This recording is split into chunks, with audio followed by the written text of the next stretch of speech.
Bangkok, la capitale thaïlandaise, où l'on a appris il y a moins d'une heure maintenant qu'une fusillade avait éclaté au sein d'un des plus grands centres commerciaux de la ville. Le Premier ministre a communiqué, la police, les services de secours également. Vous apercevez de nombreuses ambulances présentes sur place. L'assaillant, un adolescent, semble-t-il, a été interpellé. Des bilans contradictoires font état de 3 ou 4 morts. On va retrouver tout de suite Constantin Simon, qui est notre correspondant en Thaïlande, pour faire le point. Bonjour Constantin.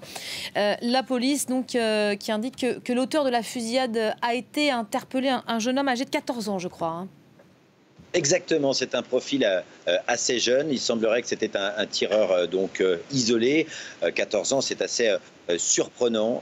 En effet, tout cela devrait être confirmé. Ça s'est passé donc dans un centre commercial très chic, très fréquenté, vraiment au centre-ville de Bangkok. Ce centre commercial s'appelle Siam Paragon.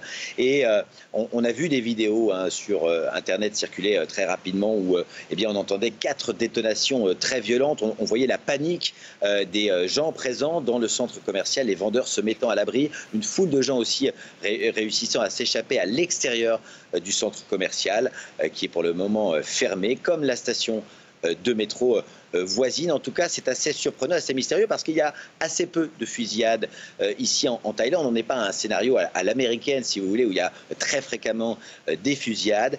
Néanmoins, l'année dernière, le 22 novembre 2022, il y avait une fusillade qui avait fait 38 morts, dont 24 enfants dans le nord de la Thaïlande. En général, quand il y a ce genre d'événements dramatiques en Thaïlande, à l'origine, l'assaillant est souvent un policier ou un ancien militaire qui est devenu instable, en tout cas qui dispose d'une arme. Là, ce qui est assez étonnant, c'est ce profil assez jeune.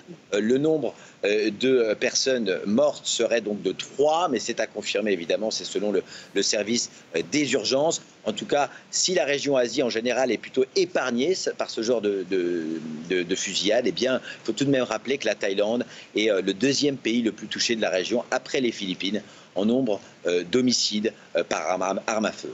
Voilà, vous me confirmez que pour le moment, on n'a pas le début d'une idée sur ce qui s'est passé, sur les raisons de ce drame. Voilà, c'est pour l'instant très mystérieux. Ça ne correspond pas au schéma, je dirais, classique des fusillades en Thaïlande. Merci beaucoup, Constantin Simon, en direct de Bangkok.